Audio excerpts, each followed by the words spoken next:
নমস্কার। গল্পের ঝুলিতে সকল শ্রোতা বন্ধুদের স্বাগত জানাই। আজ আপনাদের জন্য গল্পের ঝুলিতে রয়েছে মানিক বন্দ্যোপাধ্যায়ের লেখা খুকি।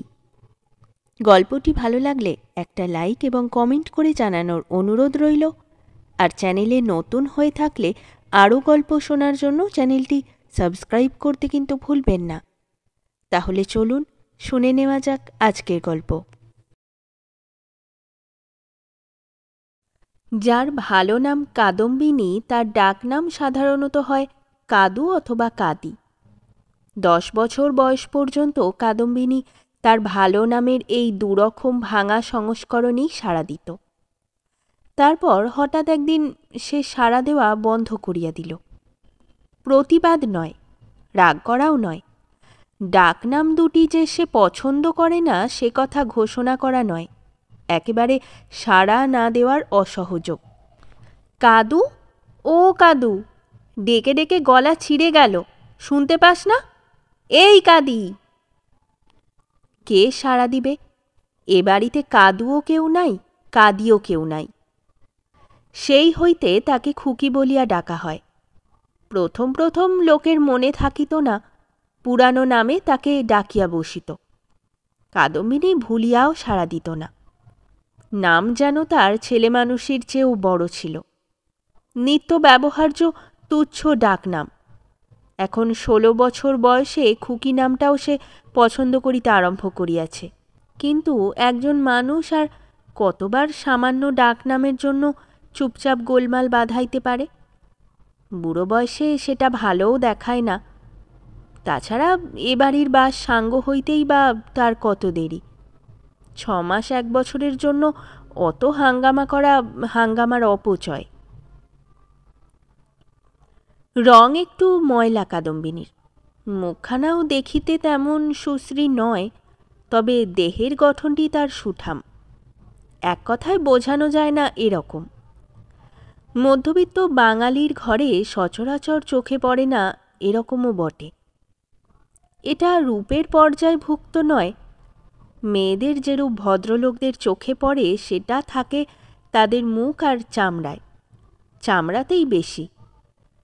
জন্মানোর আগে ভৌতিক আত্মারা সত্যম শিবম সুন্দরমের জ্যোতিতে অন্ধ হইয়া থাকে, নয়তো কালা আদমি আর মেয়েদের ফর্সা করো আবেদনের কোলাহলে জন্মদাতার কান কালা হইয়া যাইত। মেয়েদের স্বাস্থ্যও অনুমোদনযোগ্য, ভদ্র রকমের রোগবিহীন হৃষ্টপুষ্টতা। গঠন আর স্বাস্থ্য আলাদা। শরীর ভালো থাকা স্বাস্থ্য, গঠন সম্ভবত সেটা শরীরের বজ্জাতি, কারণ বজ্জাত লোক ছাড়া ওটা আর কারো দ্রষ্টব্য নয়। কাদম্বিনীর বাবা ডাক্তার অসমঞ্জরক্ষিত কিছুদিন হইতে মেয়েদের ভালো ভালো ছেলের বাপ দাদা খুড়ো জ্যাঠা বন্ধুবান্ধব প্রভৃতির সামনে হাজির করিতে আরম্ভ করিয়াছেন। প্রথমে লক্ষ্য ছিল উঁচু, আশা মানুষের চোখে ধাঁধা লাগায় কি না। কিন্তু সমাজের উঁচু স্তরের লোকেরা এত ঠান্ডা আর ভদ্র আর মার্জিত দৃষ্টিসম্পন্ন যে কাদম্বিনী ঘরে ঢোকা মাত্র বিতৃষ্ণায় তাদের যেন মাথা গরম হইয়া ওঠে। একটা প্রাগৈতিহাসিক অভদ্রতায় অপমান বোধ হয়। ফাটা চশমার কাঁচের ভিতর দিয়া তাকানোর মতো দু চোখে ধারালো রেখার সূক্ষ্ম পীড়ন শুরু হয়। দোষটা বাড়ির লোকের। তারা কাদম্বিনীকে না সাজানোর আধুনিক ফ্যাশনে সাজায়।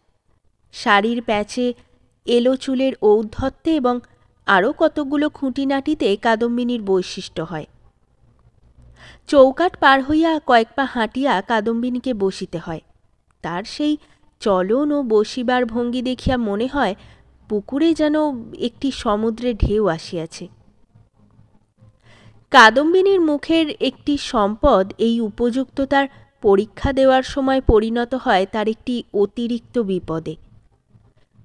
মুখে শিশুসুলভ সরলতার ছাপ। অজানা দর্শকদের সন্দিগ্ধ মনে এটা তার মৌখিক অভিনয়ের মতো খাপছাড়া ঠেকে।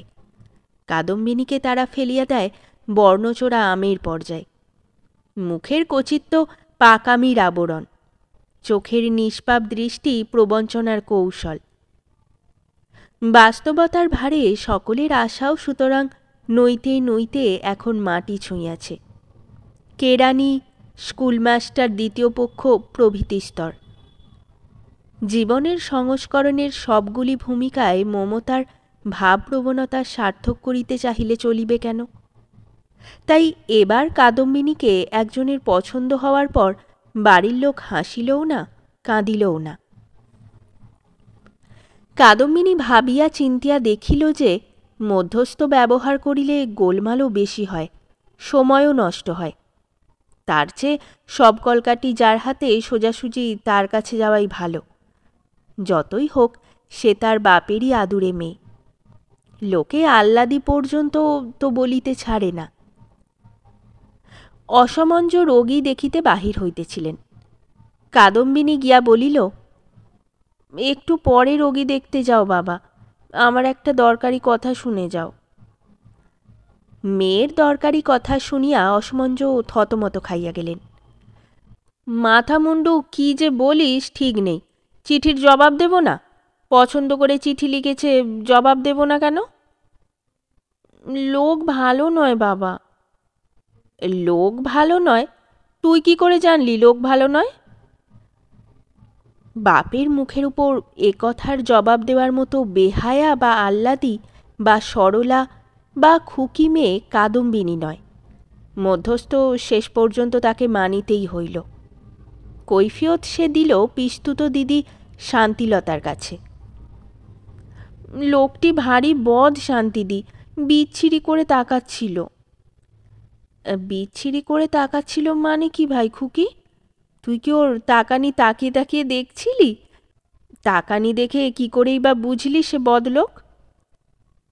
শান্তিলতা 7 বছরের পুরনো বউ, কিন্তু সুখ অথবা দুঃখের বিষয় তার শ্বশুর বাড়ি নাই। স্বামী তার এত কম রোজগার করে যে এবাড়ির সকলকেই তার খাতির করিয়া চলিতে হয়। এমন শিথিল, তামাশা বর্জিতা, কথা শোনা, মন রাখা মেয়ে সে যে বৌদির চেয়ে তার কাছেই মনের কথা বলা সহজ। বিচ্ছিরি চেহারা, বিচ্ছিরি তাকানি, গরিবের একশেষ, ওকে আমি। শান্তিলতা মীমাংসিত সমস্যায় স্বস্তি বোধ করিল। তাই বল তোর পছন্দ হয়নি? গরিব তো নয় ভাই খুকি, 112 টাকা না কত মাইনে পায় যে। পাক, ওর সঙ্গে যদি আমার ইয়ে হয় আমি তাহলে গলায় দড়ি দেব, নয় বিষ খাবো, নয় কাপড়ে আগুন ধরিয়ে। শান্তিলতার কাছে মাসে মাসে 112 টাকা অনেক, অনেক। কাদম্বিনীর অপছন্দ, সজল চোখ আর সাংঘাতিক নোভেলি কথার অর্থ সে বুঝিতে পারিল না।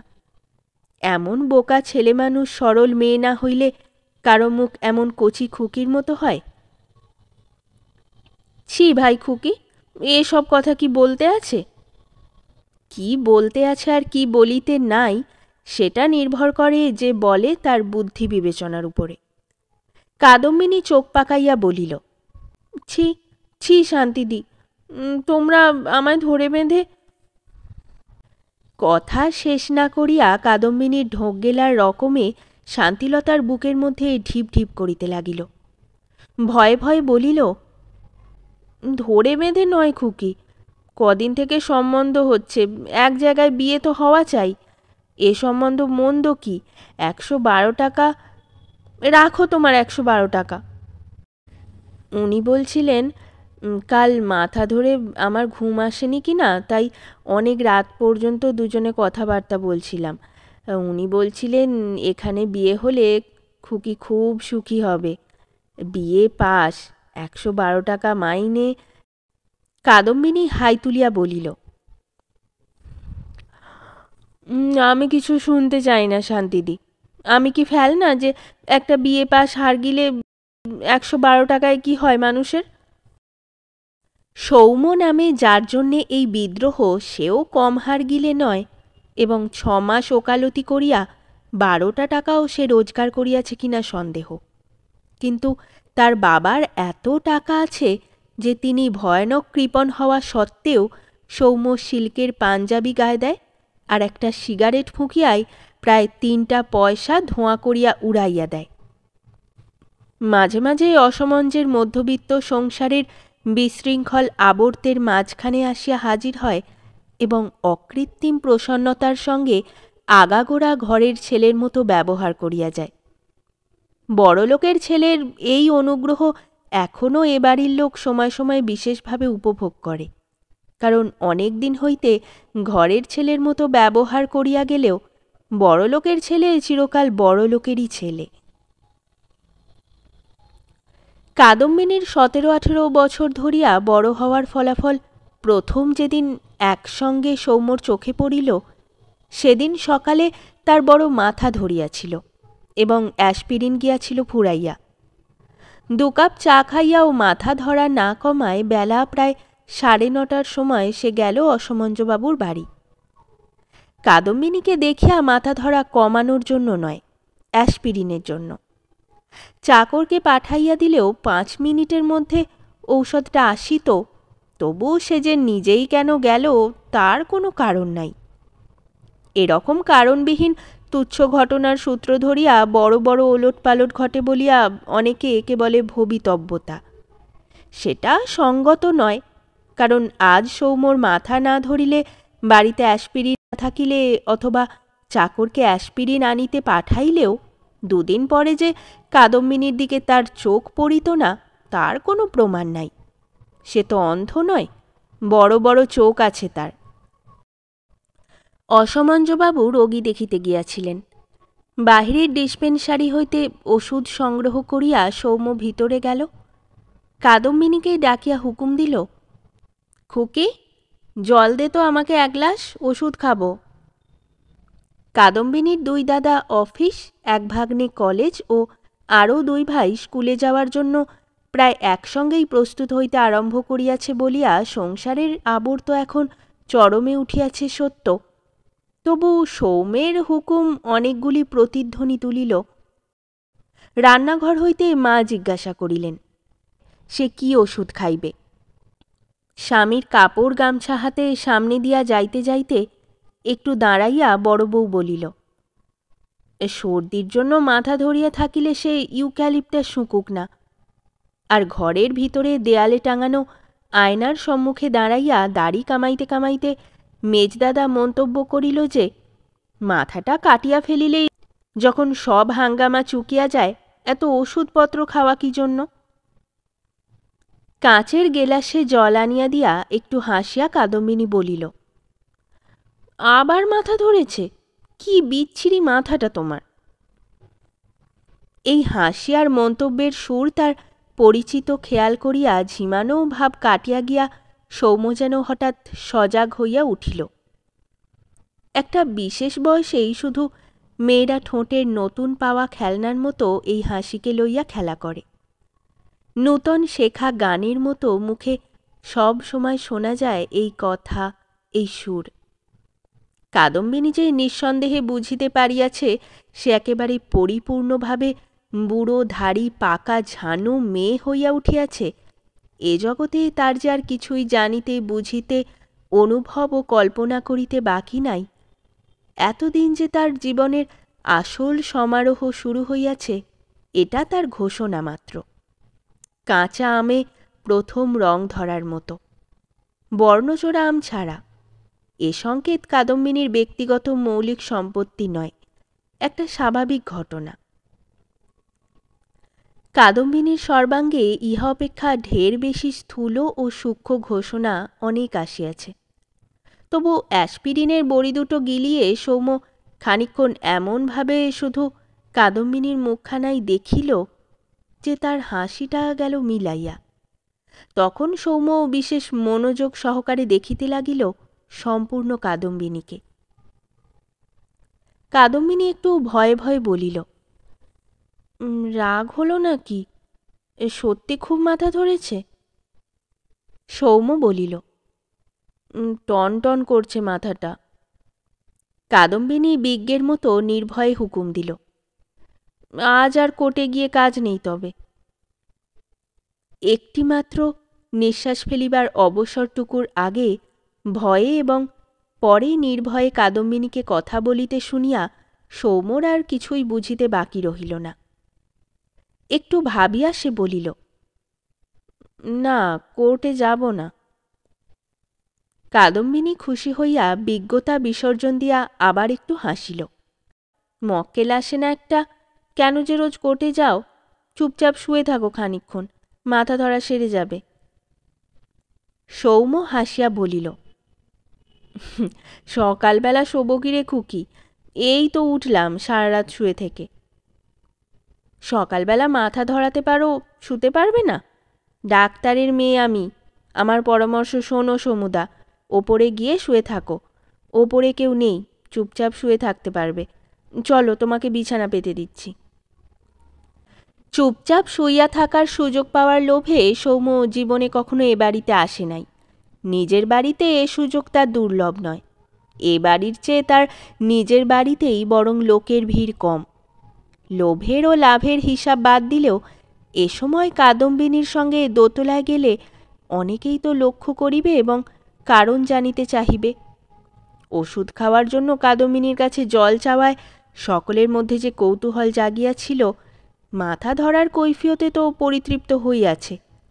100 গজ দূরে নিজের বাড়িতে গিয়া শোয়ার বদলে কাদম্বিনীর সঙ্গে দোতলায় শুইতে যাওয়ার কৈফিয়ত হিসাবেও ওটা সকলে গ্রহণ করিবে বটে, কিন্তু কে জানে কারো মনে মৃদু একটু খুঁতখুঁতানি জাগিবে কি না, কেউ ভাবিবে কি না এটা তার কাদম্বিনীকে দোতলায় লইয়া যাওয়ার ছলনা মাত্র। এক মুহূর্ত ভাবিয়া সৌম্য গলা নামাইয়া বলিল, তুই একবার ও ঘরে যা তো খুকি, ভাড়ার ঘরে। কাদম্বিনী আশ্চর্য হইয়া বলিল, কেন? যা বলছি শোন, যা না। একটু ইতস্তত করিয়া কাদম্বিনী ভাড়ার ঘরে চলিয়া গেল। সব বুঝিবার বয়স তার হইয়াছে বটে, সৌমের আজকের হেঁয়ালি বুঝিবার ক্ষমতা তার নাই। পেটমোটা কাঁচের চারের ঢাকনি খুলিয়া এক খাবলা আচার লইয়া সে খাইতে আরম্ভ করিল। বাবুমশাই তো হুকুম দিলেন এ ঘরে আসিবার, এখন সে করিবে কি? হাসিবে না কাঁদিবে? কাজের ফাঁকে বড় বউ ইতিমধ্যে সৌম্যর কাছে আসিয়া দাঁড়াইয়াছে। কাল বিকেলে আমারও যা মাথা ধরেছিল ভাই সমু ঠাকুরপো, কি আর বলবো। উনি তো ভেবেই অস্থির, এডিকোলন টোলন কত কি যে দিলেন ঠিক নেই। কবার হাজলাম রাত্রে, তাতে উনি আরও ভয় পেয়ে গেলেন। সকালে উঠেই দেখি ভীষণ সর্দি হয়েছে। ইউক্যালিপটাস শুঁকে শুঁকে একটু আরাম পাচ্ছি। শুঁকবে? ধরা মাথাটা নাড়িয়া সৌম্য বলিল, না, আমার সর্দি হয়নি। দাড়ি কামানো সাঙ্গ করিয়া কাদম্বিনীর মেজ ভাই ভূপেন কাছে আসিল, বলিল, তোরা তো মাথা ধরে কেন রে? সৌম্য বলিল, কি জানি, কাল সারা রাত ঘুমোইনি, এমন বিশ্রী লাগছে শরীরটা, ভাবছি কোর্টে না গিয়ে চুপচাপ শুয়ে থাকি। তাই থাক, খানিকক্ষণ ঘুমোলেই হয়তো কমে যাবে।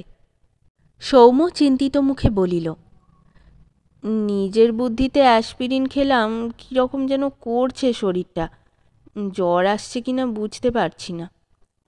ভূপেন চিন্তিত হইয়া বলিল, তবে এক কাজ কর, এখানেই শুয়ে থাক, বাবা ফিরলে বাবাকে দেখাস।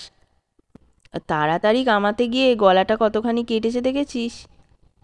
সৌম্য বলিল, 3-4 আইটিন দে, ওপরে গিয়ে শুয়ে পড়ি, কি বলিস? একটা বিছানা। ভূপেন হাঁকিয়া বলিল, খুকি, ও খুকি, সমুকে একটা বিছানা ঠিক করে দিয়ে এত ওপরে। কোথায় গেলি তুই খুকি?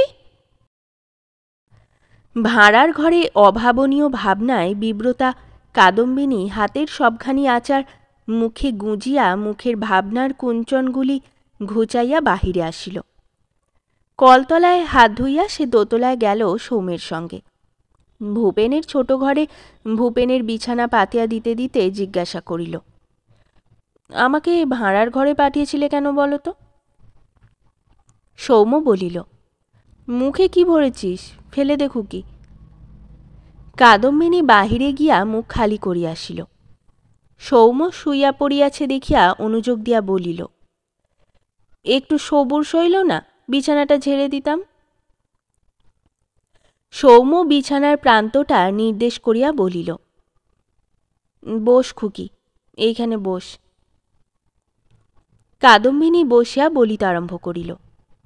বসিবার কি সময় আছে নাকি আমার? সবাই ওদিকে খেতে বসেছে, কাজ নেই? 100 বার একটা কথা জিজ্ঞেস করছি তোমাকে, জবাব দিচ্ছ না কেন? বলা নেই কওয়া নেই, হঠাৎ আমাকে ভাঁড়ার ঘরে পাঠিয়ে দিলে কেন? মেজদার কি গলা বাবা! তোমার জন্য একটা বিছানা পেতে দিতে বলবে, তাও পাড়াশুদ্ধ লোককে শুনিয়ে বলা চাই আমি যেন কালা। কাদম্বিনী ঠোঁট বাঁকাইয়া হাসিল। সৌম্য সন্দিগ্ধভাবে বলিল, তোকে ভাঁড়ার ঘরে কেন যেতে বলেছিলাম বুঝতে পারিসনি খুকি? সত্যি কথা বলিস, যদি বুঝতে পেরে থাকিস এক্ষুনি বাড়ি চলে যাব। কাদম্বিনী দু চোখ বড় বড় করিয়া বলিল, কি বুঝতে পারিনি? কি বলছো তুমি? তোমার আজ হয়েছে কি বলো তো? মাথা ধরেছে।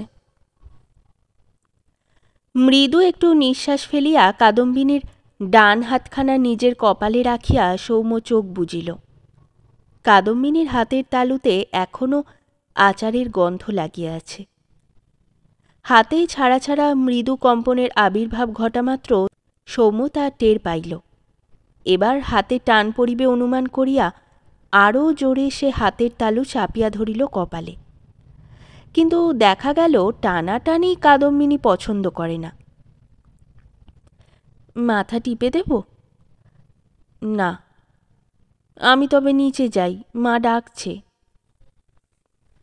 সৌম্য তা জানে, চিরকাল মাই সকলকে ডাকিয়া থাকে। কাদম্বিনী উঠিয়া দাঁড়ানোয় তার আচারের গন্ধমাখা হাতটি সৌম্যকে ছাড়িয়া দিতে হইল। চোখ মেলিয়া সে দেখিতে পাইল কাঁচা আমে প্রথম রং ধরার মতো মৃদু একটু রঙের আভাস কাদম্বিনীর মুখে দেখা দিয়াছে, এবং জগতের সেরা অভিনেত্রীর মতো সে নিজেই যেন পরিণত হইয়া গিয়াছে নির্বাক বিস্ময় ও প্রশ্নে। তবে অভিনয় নয় বলিয়া এরকম যে হইয়াছে এমনভাবে যে দেখিলে মায়া হয়। সৌম্য মৃদুস্বরে বলিল, মা কেন ডাকছে শুনে আমাকে একটু আচার এনে দিবি খুকি? কাদম্বিনী বলিল, জ্বর আসছে, আচার খেতে হবে না, সারা রাত ঘুম হয়নি, ঘুমোও না একটু। বলিয়া সে চলিয়া গেল নিচে। খানিক পরে একটা চায়ের কাপে খানিকটা আচার ও ছোট একটি চামচ আনিয়া দিয়া হাসিয়া ফেলিল। আচার খাবে শুনে মা যা বকছে সমুদা, মেজদা বললে একটু কুইনিন মিশিয়ে দিতে, একটুখানি দিয়েছি, 4 গ্রেনের বেশি নয়, সত্যি বলছি, টেরও পাবে না। সৌম্য উঠিয়া বসিল, 2 আঙুলে একটু আচার তুলিয়া মাখাইয়া দিল কাদম্বিনীর ঠোঁটে। তারপর কাপে অত আচার থাকিতে চাখিতে গেল তার ঠোঁটের হাসি মাখানো আচারটুকু। হাসি অবশ্য কাদম্বিনীর মিলাইয়া গেল তৎক্ষণাৎ, এবং একটি ভয়ার্ত কপতির সঙ্গে তার কোনো পার্থক্য রহিল না। কিন্তু কি করিবে সে তো ছেলে মানুষ, আর সৌম্য তার কাছে চিরদিন দেবতার সমান। তাছাড়া তার জন্য বর খোঁজ হইতেছে। সৌম্য যদি তাকে বিবাহ করা ঠিক করিয়া থাকে সে তো ভালোই, সুখের কথা। সৌম্যর সঙ্গে একা একা সিনেমা যাইতে তখন আর কোনো বাধাই থাকিবে না। দিনরাত যত খুশি গল্প করিতে পারিবে সৌম্যর সঙ্গে। কাদম্বিনীর চোখে জল আসিয়া পড়িল। সৌম্য বলিল, কাঁদছিস কেন? কাদম্বিনী চোখ মুছিয়া অস্ফুট স্বরে বলিল, কাঁদছি না তো। সৌম্য খুশি হইয়া ভাবিল যে এ যদি আর কেউ হইত তবে নিশ্চয়ই এরকম সরল জবাব দিত না, বলিত চোখে আচার লাগিয়াছে। সত্য সত্যই চোখে আচার অথবা খোঁচা না লাগিলে সেই 21 বছর বয়সের মেয়েটার চোখে জলই যে আসিত না, এ কথাটা সৌম্যর আর মনে পড়িল না। তারপর যে দিনগুলি কাটিয়া যাইতে লাগিল সৌম্যর কাছে না হোক কাদম্বিনীর কাছে সেগুলি হইয়া রহিল অতুলনীয়, বিরহের দিনগুলি পর্যন্ত। অন্তত দেখা হইলেই সৌম্যর কাছে কাদম্বিনী 2-1 বার তাই ঘোষণা করে, এবং সৌম্য অবিশ্বাস করে না। এতকালের জানাশোনা মেয়েটার সম্বন্ধে সে একটা নূতন কথা জানিয়াছে। তার অভিজ্ঞতায় সরলতার হিসাবে কাদম্বিনী আদর্শ বালিকা। কারণ সরলতার সঙ্গে চিরদিন যে বোকামিশে মিশা থাকিতে দেখিয়াছে, কাদম্বিনীর মধ্যে সে তা খুঁজিয়া পায় না। ধারালো বুদ্ধি তার নাই, চালাক মেয়ে সে নয়, সৌম্যতা জানে, কিন্তু অভিজ্ঞতার অভাব ছাড়া আর কোনো বোকামির পরিচয়ই সে দেয় না। তার যে কথা ও কাজে সৌম্যর হাসি পায়, সেগুলি সে বলে ও করে না, বলা ও না করার প্রয়োজন সে জানে না বলিয়া। মস্তিষ্কের ওজন তার কম বলিয়া নয়। যা কিছু তাকে একবার বুঝাইয়া বলা যায়, চোখের পলকে সে তা বুঝিতে পারে। এমনকি পুরুষ ও নারীর প্রেম সংক্রান্ত জটিল দার্শনিক তত্ত্বগুলি পর্যন্ত সে এত সহজে আয়ত্ত করিয়া ফেলে এবং ও বিষয়ে এমন চমকপ্রদ মন্তব্য করে যে সময় সময় সৌম্যর মনে হয় সে বুঝি খনাকে বরাহের গণনা শিখাইতে যাওয়ার মতো স্পর্ধা প্রকাশ করিতেছে। মনে মনে হাসছিস না খুকি? হাসছি? কি বলছো তুমি পাগলের মতো? তুমি যখন এইসব কথা বুঝিয়ে বলো আমার তখন তখন যাও, বলবো না তোমাকে। সৌম্য ভাবে, বিশ্লেষণ করে। কাদম্বিনীর এই কথাগুলির মধ্যেই সে তার বোকামির অভাব ও সরলতার প্রমাণ খুঁজিয়া পায়। মনে মনে হাসছিস না খুকি? এই আকস্মিক প্রশ্নের মানে বুঝিতে বোকামের সময় লাগিত। কেন মনে মনে হাসিবে কয়েকবার কথা জিজ্ঞাসা করিত, এবং শেষ পর্যন্ত হয়তো সৌম্যকেই বুঝাইয়া বলিতে হইত যে কবিত্বপূর্ণ দার্শনিক তত্ত্বকথা শুনিতে শুনিতে এক ধরনের নীরস অমার্জিত হৃদয়হীন মানুষ মনে মনে হাসিয়া থাকে। পার্থিব লাভ লোকসানের হিসাব ছাড়া জীবনে যারা আর কোনো হিসাব জানে না। প্রশ্ন শোনামাত্র মানে বুঝিয়া কাদম্বিনী রাগিয়া তাহাকে বলিয়াছে পাগল, কিন্তু তার মুখে ভালোবাসার কথা শুনিতে শুনিতে মনে মনে হাসার বদলে তার মানসিক অবস্থাটা কীরকম হয় বুঝাইয়া বলার মতো শব্দ খুঁজিয়া না পাইয়া, হয়তো যে দু একটি শব্দ মনে আসিয়াছিল, লজ্জায় সেগুলি উচ্চারণ করিতে না পারিয়া মেয়েদের চিরন্তন অধিকার খাটাইয়া এ অক্ষমতা গোপন করিয়াছে। যাও, বলবো না তোমাকে। কি মিষ্টি অভিমান, কি মধুর ছলনা! সেই 21 বছর বয়সের মেয়েটা হইলে পুরা 3 মিনিট বক্তৃতা দিত, যার মানে বুঝিতে মন নয়, অভিমান খুঁজিতে হইত সৌম্যকে। ভাবিতে ভাবিতে সৌম্যের হৃদয়ে আনন্দ ধরিতে চায় না। 2-1 মাস নয়, কাদম্বিনীকে তার অনেক দিন ভালো লাগিবে, হয়তো একেবারে কাদম্বিনীর বিবাহ স্থির হইয়া যাওয়া পর্যন্ত। গায়ে হলুদের আগের দিন কাদম্বিনীর কাছে সে গ্রহণ করিবে শেষ বিদায়। পরদিন ট্রেনের কামরায় বসিয়া সে যখন বাংলার বাহিরে মাঠ, বন, গাছপালার বিস্ময়কর বিপরীত গতি দেখিতে থাকিবে, কাঁদিতে কাঁদিতে কাদম্বিনী তখন গায়ে হলুদ মাখিবে। নিজে মাখিবে না, সকলে মাখাইয়া দিবে। আমি এখন হঠাৎ মরে গেলে তুই খুব কাঁদবি না খুকি? আমি এখন হঠাৎ মরে গেলে তুমি খুব কাঁদবে না খোকা? এ ধরনের তামাশা সৌম্যের বিশেষ ভালো লাগে না। এই যা একটু দোষ আছে কাদম্বিনীর, স্নায়ুগুলি তার বড় সতেজ, মরার কথাতেও সে কাবু হয় না। মুখে হাত চাপা দিয়ে সভয়ে বলে না ও কথা বলতে নেই।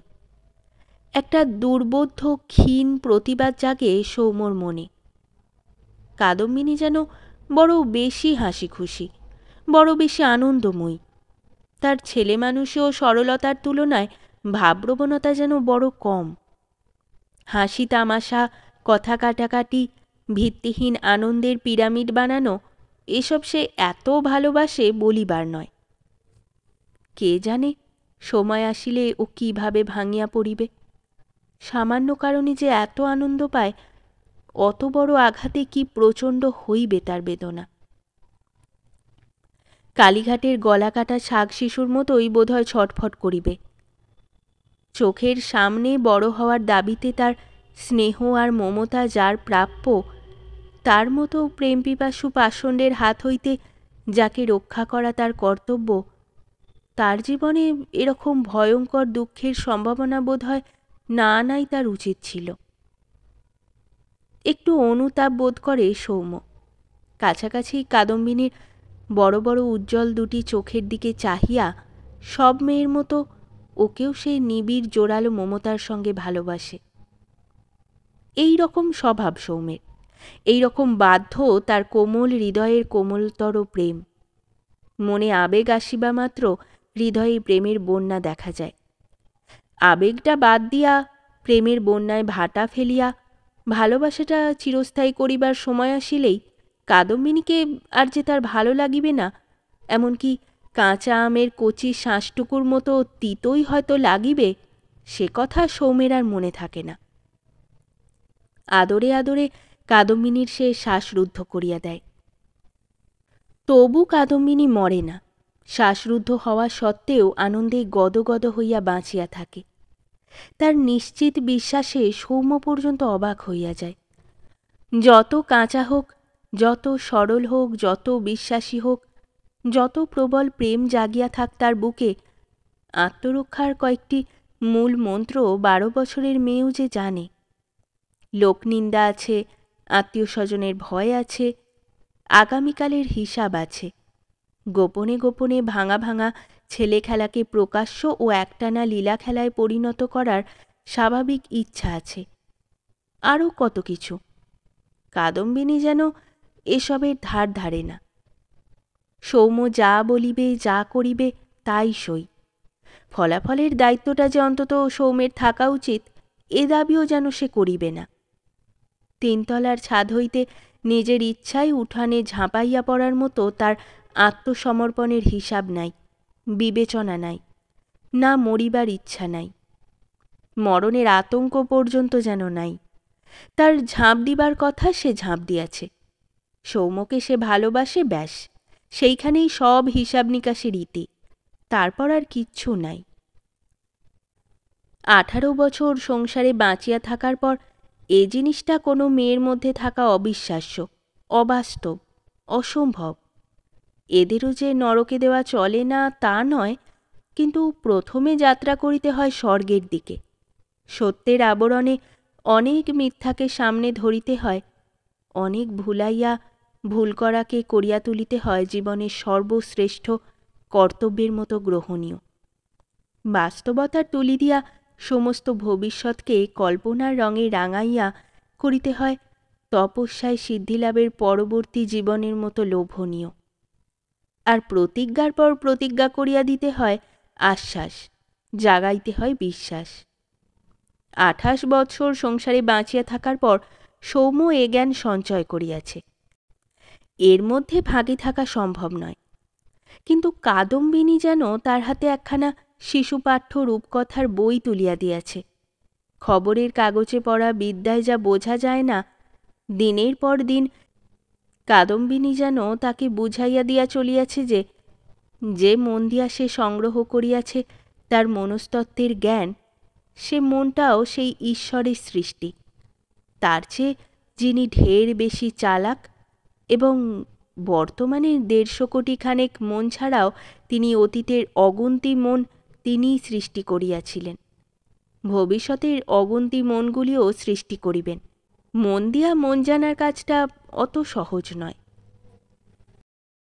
সৌম্য বলে, আমি কিরকম খারাপ লোক জানিস খুকি?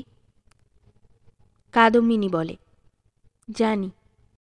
কি করে জানলি? ওসব আমরা জানতে পারি, কচি খুকি তো আর নই আমি।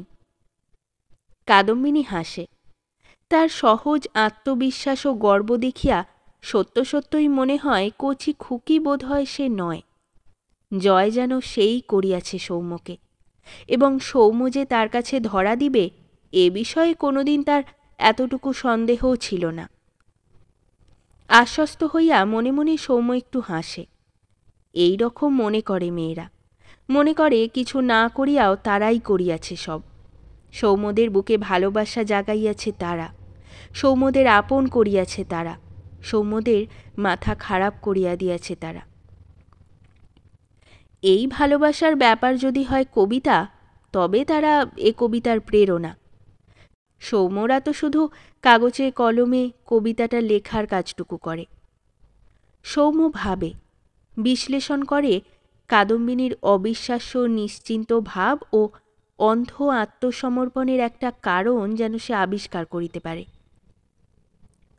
তাকে জয় করিয়া নিজেকে কাদম্বিনী এত দামি মনে করিয়াছে, এমন আকাশস্পর্শী আত্মবিশ্বাস তার আসিয়াছে যে ভবিষ্যতের কথাটা মনে আনাও সে আর দরকারি মনে করে না। 2-4 দিন পরে যা ঘটিবেই সে বিষয়ে জল্পনা কল্পনা করিয়া কি হইবে। তবে একটা খটকা লাগিয়া থাকে সৌম্যর মনে। এই জল্পনা কল্পনা, দুজনের একত্র গ্রথিত জীবন সম্বন্ধে তার সঙ্গে গভীর বিস্তারিত আলোচনা কাদম্বিনীকে সীমাহীন আনন্দ দেওয়ার কথা। এ আনন্দ সে কামনা করে না কেন? কি সে তার এই অস্বাভাবিক বৈরাগ্য আসিয়াছে? কাদম্বিনী কাছে থাকিলে নয়, নিজের ঘরে একা থাকিবার সময় ভাবিতে ভাবিতে সৌম্যর বড় রাগ হয়। একটা তুচ্ছ সাধারণ মেয়ে, তার সম্বন্ধে এত ভাবনারই বা কী দরকার? ও তো আর তার নিজের জীবনের সমস্যা নয়। একদিন কাদম্বিনীর বড় দাদার বউ সৌম্যকে বলিল, আমার যেন কি হয়েছে ভাই সমু ঠাকুরপো, খালি অসুখে ভুগছি। আজ মাথা ধরছে, কাল জ্বর ভাব হচ্ছে, একটা কিছু লেগেই আছে আমার। এমন ভয় পেয়ে গেছেন উনি, ভেবে ভেবে শেষে ওর আবার কিছু না হয় শিগগির আমাকে নিয়ে হাওয়া বদলাতে যাবেন বলেছেন। সৌম্য বলিল, ভালোই তো, কবে যাবেন? বড় বউ বলিল, জামশেদপুর থেকে খুকিকে দেখতে আসবে, নয়তো কবে নিয়ে যেতেন। খুকিকে দেখতে আসবে নাকি? ও মা, তুমি জানো না ভাই সমু ঠাকুরপো? কি আশ্চর্য! ছেলে ওখানে কি যেন কাজ করে, 250 টাকা মাইনে পায়। বাপ হচ্ছে সাব জজ, এখন পেনশন নিয়েছে। পক্ষঘাত না কি হয়েছে, বাপটা উঠতে পারে না বিছানা থেকে। ছেলে তাই নিজে বন্ধুর সঙ্গে খুকিকে দেখতে আসবে। চিঠি এসেছে কবে? কাল। ও মা, তাই তো, তুমি তবে কি করে জানবে? অসুখে ভুগে ভুগে আমার মাথাটাই খারাপ হয়ে গেছে ভাই সমু ঠাকুরপো। দিন 3 পরে ঘণ্টা 3 জন্য কাদম্বিনীকে কাছে পাওয়া গেল বটে। কাদম্বিনী কিন্তু আপনা হইতে সাবজজ পুত্রের দেখিতে আসার কথাটা উল্লেখ করিল না। 2 ঘণ্টা অপেক্ষা করিয়া সৌম্যই শেষে তাকে জিজ্ঞাসা করিল, জামশেদপুর থেকে দেখতে আসবে না? কাদম্বিনী ফিক করিয়া হাসিয়া ফেলিল। আসবে, বেশ মজা হবে না? মজা হইবে? কাদম্বিনীর নির্ভয় নিশ্চিন্ত কৌতুকোজ্জ্বল মুখখানা দেখিতে দেখিতে সৌম্যর মনে হইল সে যেন ম্যাজিক দেখিতেছে। কি হবে এবার বলিয়া যার কাঁদো কাঁদো হওয়া উচিত ছিল, এ ব্যাপারটা তার কাছে শুধু মজা। যদি তোকে পছন্দ করে? যদি কি, আমাকে পছন্দ করবে না? ইস! সৌম্য বিরক্ত হইয়া বলিল, তামাশা রাখ খুকি, তোকে দেখে যদি পছন্দ হয়, বিয়ের সব ঠিক হয়ে যায়, কি করবি তখন? কাদম্বিনী 2 হাতে খোঁপা ঠিক করিতে করিতে বলিল, আমি আবার কি করব? সৌম্য তার গাম্ভীর্যকে আরও গম্ভীর করিয়া বলিল, কিন্তু তুই তো জানিস খুকি, বিয়েটিয়ে আমি করতে পারবো না। তোকে যেদিন বিয়ে করব সেই দিন তোর জন্যে আমার সমস্ত ভালোবাসা ঘেন্না হয়ে যাবে। তুই তো জানিস আমি তা সইতে পারবো না। কাদম্বিনী সহজভাবেই বলিল, 2 বার জানিস বললে, কি করে জানবো আমি? কোনোদিন বলেছ? বলিনি। সৌম্য যেন আশ্চর্য হইয়া গেল। কবে বললে? বিয়ে করলেই ভালোবাসা ঘেন্না হয়ে যাবে কেন বলো তো শুনি? সৌম্য বলিল। 5 মিনিটে তার নিজের কাছেও প্রায় দুর্বোধ্য জটিল যুক্তিতর্ক বিশ্লেষণ দিয়া এমনভাবে কথাটা প্রমাণ করিয়া দিল যে কাদম্বিনীর আর বলিবার কিছুই রহিল না। সে তাই শুধু একটু হাসিল। বলিল, নাও, তোমাকে আর চালাকি করতে হবে না, সবার আসবার সময় হলো, এবার আমি পালাই। সৌম্য ব্যগ্রকণ্ঠে বলিল, চালাকি করিনি খুকি, সত্যি তোকে আমি বিয়ে করতে পারবো না। আচ্ছা, সে হবেক্ষণ, বলিয়া কাদম্বিনী চলিয়া যায়। সৌম্য তাকে হাত ধরিয়া টানিয়া বসাইয়া দিল। আমার কথা বুঝি তোর বিশ্বাস হচ্ছে না? কাদম্বিনী বলিল, হাত ধরে হ্যাঁচকা টান দিলে মানুষের লাগে। তোমার মতলব আমি বুঝেছি মশাই, একটু ঝগড়া করতে চাও তো? আর একদিন হবে, আজ সময় নেই। সৌম্য বলিল, তুই বড় ছেলে মানুষ খুকি, বড় বোকা তুই, কিন্তু তোকে আমি বলে রাখছি, পরে যে আমায় দোষ দিবি তা হবে না, বিয়ে আমি কাউকে করব না। কাদম্বিনী সরলভাবে বলিল, এ কথা প্রথমে বলনি কেন? সৌম্য বলিল, বিয়ে করব তাও তো বলিনি। প্রথমে বলিনি বলেই তুই আমাকে জোর করে বিয়ে করাবি নাকি? রাগে সৌম্যর গা জ্বলিয়া যাইতেছিল। এখনও ভাবনা নাই কাদম্বিনীর, এখনও তার মুখ ভয়ে পাংশু হইয়া যাইতেছে না। অন্য মেয়ে হইলে আতঙ্কে এতক্ষণ যে আধমরা হইয়া যাইত, কিন্তু তার শেষ কথাটা কাদম্বিনী যেভাবে গ্রহণ করিল, রাগের বদলে সৌম্য তাতে একেবারে বনিয়া গেল। কাদম্বিনীও যে রাগিতে জানে, আজ সে তার টের পাইল প্রথম। মুখ লাল করিয়া কাদম্বিনী বলিল, দেখো শোনো, বলি তোমাকে, মাঝে মাঝে তুমি এমন কথা বলো যা শুনলে মানুষের গা জ্বলে যায়। তোমাকে বিয়ে করবার জন্য পায়ে ধরে সেধেছি তোমার? ওহ, ভারী তো মানুষ তুমি, তুমি বিয়ে না করলে আমার জন্য বর জুটবে না? কাদম্বিনী তো চলিয়া গেল গটগট করিয়া। বিছানায় চিত হইয়া শুইয়া সৌম্য অনেকক্ষণ বনিয়া রহিল। কাদম্বিনীর রাগটা আশ্চর্য নয়, কিন্তু এমন রাগ আজ পর্যন্ত যে একদিনও রাগ করে নাই, তাছাড়া কান্নাবিহীন অভিমানবিহীন এ কোন দেশি রাগ ছেলে মানুষ মেয়েটার? কথাগুলি শেষ করিয়াও তো অন্তত একটু তার কাঁদা উচিত ছিল। এ যেন সেই 21 বছর বয়সের মেয়েটার রাগ, শুধু রাগ, নিছক অবিমিশ্র রাগ, এক ফোঁটা অনুরাগও যেন কারো জন্য তার নাই। 7 দিন পরে জামশেদপুরের পাত্রটি সবন্ধু মেয়ে দেখিতে আসিল। পাত্রের মেয়ে পছন্দ হইলে মামা আসিয়া আর একবার দেখিয়া যাইবে, তারপর হইবে পাকা কথা। এই 7 দিনের মধ্যে সৌম্য শুধু একদিন কিছুক্ষণের জন্য অসমঞ্জবাবুর বাড়ি গিয়াছিল। এক ফাঁকে কাদম্বিনীকে জিজ্ঞাসা করিয়াছিল, সেদিন হঠাৎ অত রেগে গেলি কেন রে খুকি? কাদম্বিনী হাসিয়া বলিয়াছিল, রাগ হয়েছিল তাই। পরশু তোকে দেখতে আসবে না? হ্যাঁ। খুব হিংসে হচ্ছে নাকি তোমার? বাবাকে বলো না গিয়ে, এক্ষুনি বাবা ওদের টেলিগ্রাম করে আসতে বারণ করে দেবে। সৌম্য ম্লান মুখে বলিয়াছিল, সত্যি হিংসে হচ্ছে, কিন্তু জানিস তো বিয়ে আমি কোনো দিন করব না। কাদম্বিনী বলিল, তা না করলে আমাকে দোষ দিও না কিন্তু শেষে, ওদের দেখতে আসা বন্ধ করার উপায় বলে দিলাম। পাকা মেয়ের কত কথা। সৌম্য সন্দিগ্ধ দৃষ্টিতে কাদম্বিনীর মুখ আর চোখ পরীক্ষা করিয়া দেখিয়াছিল। কাদম্বিনীর মতো সরল কাঁচা ঘরোয়া মেয়ের মুখে চোখে সে কি পাকামি খুঁজিয়া পাইবে? তারপর সৌম্য বড় বউকে একটা কথা জিজ্ঞেস করিয়াছিল, কদিন থেকে খুকির কি হয়েছে বলুন তো বৌদি, সবসময় মুখ ম্লান করে থাকে কেন? বড় বউ বলিয়াছিল, কই, আমি তো মুখ ম্লান করে থাকতে দেখিনি ভাই সমু ঠাকুরপো। দেখব কি, নিজেদের অসুখ নিয়েই সবসময় যা বিব্রত হয়ে থাকি, বেশ হাসি খুশি তো দেখি ভাই সমু ঠাকুরপো। 3টি বন্ধুর সঙ্গে ছেলে মেয়ে দেখিতে আসিল বিকালের দিকে। গায়ে একটা হালকা সিল্কের পাঞ্জাবি চাপাইয়া, প্রসাধনের সময় মুখে ক্রিম মাখার মতো একটা হালকা অবহেলার মতো ভাব মুখে ফুটাইয়া সৌম্য তার আগেই এ বাড়িতে হাজির হইয়াছিল। একবার অন্দরে পাক দিয়া আসিয়া সে দক্ষিণের বড় ঘরখানায় আগন্তুকদের মধ্যে গিয়া বসিল। ছেলে আর তার বন্ধুদের সঙ্গে মন খুলিয়া আলাপও করিল। ছেলের নাম দিব্যেন্দু, দেখিতে ভালোই, তবে একটু রোগা আর লাজুক। পড়িতে পড়িতে মেরুদণ্ডটা একটু বাঁকাইয়া যে সব ছেলে পরীক্ষায় ফার্স্ট হয় তাদের মতো।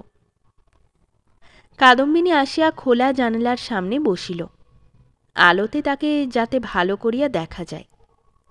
তিনজোড়া অপরিচিত চোখ তাকে খুব ভালো করিয়াই দেখিল। কেবল যার দেখাটা ছিল সবচেয়ে দরকারি, সে 1 সেকেন্ডের জন্য দেখিয়াই পুরা 1 মিনিট কাল নামাইয়া রাখিল চোখ। অনেক প্রশ্ন জিজ্ঞাসা করা হইল কাদম্বিনীকে, ইংরাজি বাংলা লেখানো হইল তাকে দিয়া, তার সূচিকর্ম দেখানো হইল, হারমোনিয়াম বাজাইয়া সিকিখানা এবং এসরাজে খানিকটা গজল সুর সে সকলকে শুনাইয়া দিল। লজ্জা, ভয় ও নম্রতার যে মধুর মুখোশ পরিয়া কাদম্বিনী ধীর পদে ঢুকিয়াছিল, এত কাণ্ডের পরে আবার তেমনি ধীর পদে অন্দরে ফিরিয়া যাওয়ার সময়েও তার বিন্দুমাত্র পরিবর্তন ঘটে নাই দেখিয়া সৌম্যর মনে হইতে লাগিল পানির বদলে সে বুঝি শুধু ক্ষয়ের চিবাইতেছে। আগাগোড়া কাদম্বিনীকে সে অবাক হইয়া লক্ষ্য করিয়াছে। 4 মাস ধরিয়া সে যাকে ভালোবাসিয়াছে, তার সামনে কাদম্বিনীর মতো মেয়ে যে 4 জন অপরিচিত যুবকের কাছে এমন নিখুঁতভাবে নিজেকে দেখাইতে পারে, এ অভিজ্ঞতা সৌম্যর ছিল না। এ কি অভিনয়! হে ভগবান, এ কি অভিনয় তার কাদম্বিনীর? কিংবা তার 4 মাসের প্রেমটাই তার কাছে কিছুই নয়, প্রতিদিনকার ডাল ভাত খাওয়া, সাজগোজ করার মতো তুচ্ছ। তাই সে 4 মাস তার সঙ্গে ভালোবাসার খেলা না খেলিলেও যেমনভাবে নিজেকে দেখাইতে পারিত, আজও অবিকল তেমনইভাবে দেখাইয়া যাইতে পারিল। এমন একটা রেখা সে কাদম্বিনীর মুখে দেখিতে পাইল না, এমন একটা ভঙ্গি তার চোখে পড়িল না, যার মধ্যে গত 4 মাসের একটি মিনিটকে সে খুঁজিয়া পায়। কিছু বুঝিতে পারে না সৌম্য। বাড়ি ফিরিয়া সে ছটপট করিতে থাকে। অমিল লাইন কেশতৈলের অতি ক্ষীণ একটি গন্ধ যেন সে অনুভব করিতে পারে। মাথা ঘুরিতে থাকে সৌম্যর, গা বমি বমি করে। এ কি সম্ভব? কাদম্বিনীর প্রকৃতির সঙ্গে এ কি খাপ খায়? সেই 21 বছরের বয়সের মেয়েটাও তো 6 মাস পরে হঠাৎ তাকে দেখিয়া একটু পাংশু হইয়া গিয়াছিল। পরদিন সকালে সৌম্য কাদম্বিনীকে বলিয়া আসিল, আজ দুপুরে সেখানে একবার যেতে পারবি খুকি? খুব পারব। কটার সময়? 1টার সময় যাস। প্রতিবেশীর বাড়ি যাওয়ার নাম করিয়া কাদম্বিনী বেলা 1টার সময় আসিয়া দাঁড়াইল তাদের বাড়ির সামনের পথটার মোড়ে ট্যাক্সি স্ট্যান্ডটার কাছে। সৌম্য অপেক্ষা করিতেছিল। একটা ট্যাক্সি ভাড়া করিয়া দুজনে তাদের হোটেলের ঘরখানায় হাজির হইল অল্পক্ষণের মধ্যেই। সমস্ত পথ সৌম্য একটি কথাও বলে নাই। কিছুক্ষণ বকবক করিয়া কাদম্বিনীও শেষে চুপ করিয়া গিয়াছে। ঘরে ঢুকিয়াই সৌম্য সোটান বিছানায় শুইয়া পড়িল। তার শারীরিক অবস্থা সম্বন্ধে কাদম্বিনীর প্রশ্নের জবাবে বলিল, তুই আমাকে ভালোবাসিস না খুকি। কাদম্বিনী বলিল, তা তো তুমি বলিবেই। আগেরবার বাড়িতে বলে এসেছিলাম উষাদের বাড়ি যাচ্ছি। একটু পরেই মা ঝিকে পাঠিয়ে দিয়েছিল আমায় ডাকতে।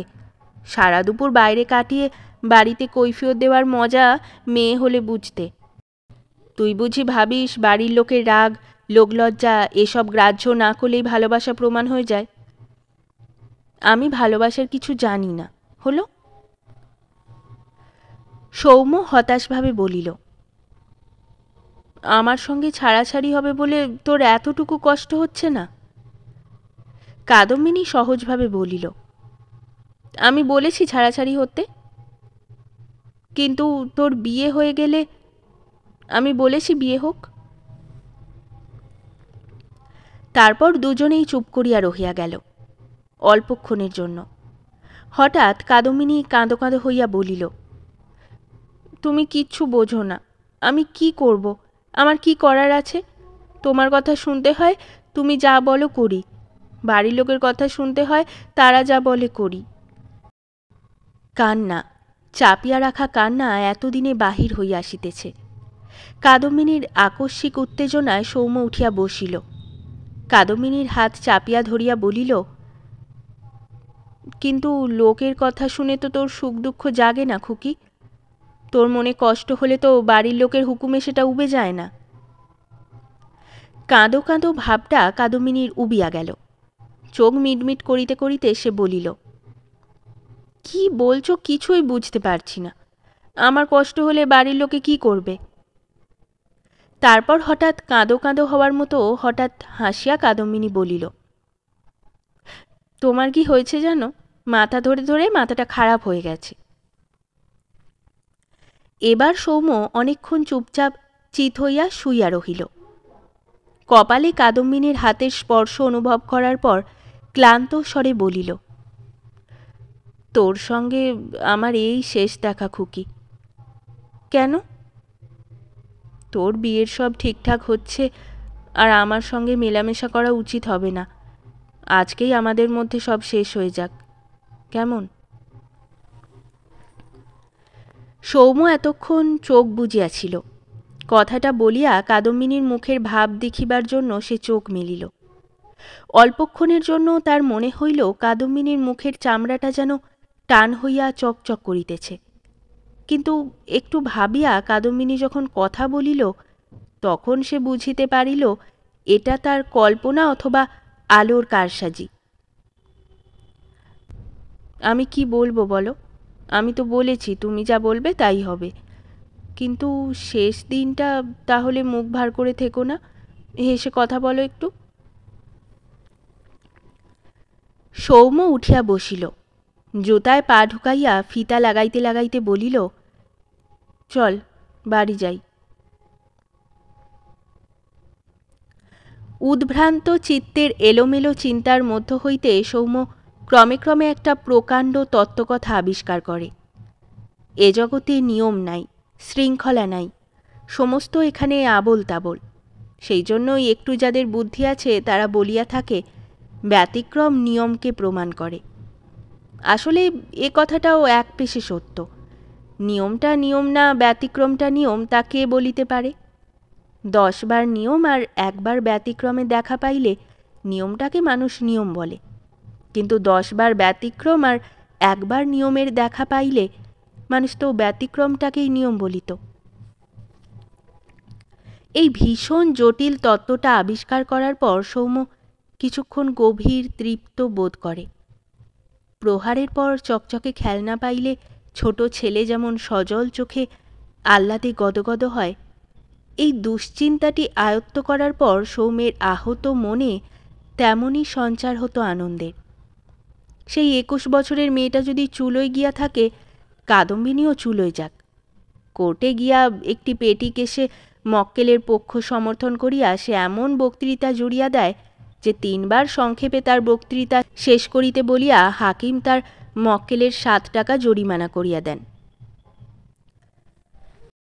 এদিকে একদিন জামশেদপুরবাসী দিব্যেন্দুর মামা আসিয়া কাদম্বিনীকে দেখিয়া পছন্দ করিয়া যান, এবং দেখিতে দেখিতে কথাবার্তা পাকা হইয়া বিবাহের দিন স্থির হইয়া যায়। তখন একদিন সৌম্য কাদম্বিনীকে দেখিতে যায়। অপরাহ্ন বলিয়া বড় বউ তাকে দেয় খাবার, আর কাদম্বিনী করিয়া দেয় চা। বড় বউ জিজ্ঞাসা করে, এতদিন আসনি যে ভাই সমু ঠাকুরপো? কাদম্বিনী মুচকি হাসিয়া তামাশা করিয়া বলে, মাথা ধরার জন্য বোধ হয়। বড় বউ বলে, একটু রোগাই যেন তোমাকে দেখাচ্ছে, সত্যি অসুখ বিসুখের কথা শুনিনি। আমি তো এদিকে অসুখে ভুগে ভুগে মরতে বসেছি। উনি তো ভেবে ভেবে আধখানা হয়ে গেছেন, বলছেন খুকির বিয়েটা হয়ে গেলেই হাওয়া বদলাতে নিয়ে যাবেন আমাকে। কাদম্বিনী বলে, বসো, পালিয়ে যেও না, একটা নতুন আচার করেছি, তোমাকে চাখতে হবে। ওপরে বাবাকে খাবার দিয়ে এক্ষুনি আসছি। এক হাতে খাবারের প্লেট, অন্য হাতে জলের গ্লাস লইয়া লঘু পদে কাদম্বিনীকে সিঁড়ি বাহিয়া উপরে উঠিতে দেখিয়া সৌম্যর সাধ হয় তার খাবারের প্লেট, জলের গ্লাস, চায়ের কাপ আর দেয়াল ভাঙিয়া খান কয়েক ইঁট মেয়েটাকে ছুঁড়িয়া মারে। তবু সে বড় বউকে জিজ্ঞাসা করে, আচ্ছা বৌদি, খুকির নাকি বর পছন্দ হয়নি, লুকিয়ে লুকিয়ে কাঁদে? বড় বউ বলে, কই না তো, কাঁদে না তো। আমি কখনো দেখিনি ভাই সমু ঠাকুরপোকে কাঁদতে। দেখব কি, যা ভোগাটাই ভুগছে অসুখে। কিন্তু বর খুকির পছন্দ হয়েছে, ও বাড়ির উষার কাছে নাকি বলেছে। কাদম্বিনী নিচে নামিয়া সৌম্যকে খানিকটা আচার আনিয়া দেয়। নিজেও পরম তৃপ্তির সঙ্গে এক খাবলা আচার চাখিতে আরম্ভ করে। সৌম্য হঠাৎ উঠিয়া দাঁড়ায়, বলে, তোর বাবার সঙ্গে একটা দরকারি কথা আছে খুকি, আগে বলে আসি, তারপর তোর আচার চাখব। বাসর ঘরে মেয়েরা চলিয়া যাওয়ার পরে ঘরে যখন সকলের হাসি তামাশা গানের সুরে রেশটুকুও বোধ হয় মিলাইয়া যাওয়ার সময় পায় নাই, সৌম্যর বুকে মুখ গুজিয়া কাদম্বিনী তখন শুরু করে কান্না। শুকনো গ্রীষ্মের পর বর্ষার মতো প্রবল অশান্ত অফুরন্ত কান্না। কাঁদিতে কাঁদিতে কোনো রকমে বলে, তুমি আমায় বিয়ে না করলে আমি বিষ খেয়ে মরে যেতাম। কাঁদে সে ঘণ্টাখানেকের কম নয়। মুখে হাসি ফুলিতে লাগে আরও প্রায় আধ ঘণ্টা। আমাকে তুমি এবারে ঘেন্না করবে? তাই ইচ্ছা ছিল, কিন্তু তোকে ঘেন্না করতে পারবো মনে হয় না খুকি। কাদম্বিনী বলে, এখনও আমাকে খুকি বলবে নাকি? আর দেখো, তুই বলো না আমাকে, বিচ্ছিরি শোনায়। স্ত্রী হওয়ার পর স্ত্রীত্বের দাবি আরম্ভ করা সৌম্যও আর অন্যায় মনে করে না। শেষ হলো আমাদের আজকের গল্প। গল্প পাঠে এবং বিভিন্ন চরিত্রে আমি তৃষিতা। গল্পটি ভালো লাগলে লাইক এবং শেয়ার করে দেবেন। আর চ্যানেলে নতুন হয়ে থাকলে আরও গল্প শোনার জন্য চ্যানেলটি সাবস্ক্রাইব করতে কিন্তু ভুলবেন না। খুব তাড়াতাড়ি নতুন একটি গল্প নিয়ে ফিরে আসব। সকলে ভালো থাকুন, শুনতে থাকুন গল্পের ঝুলি।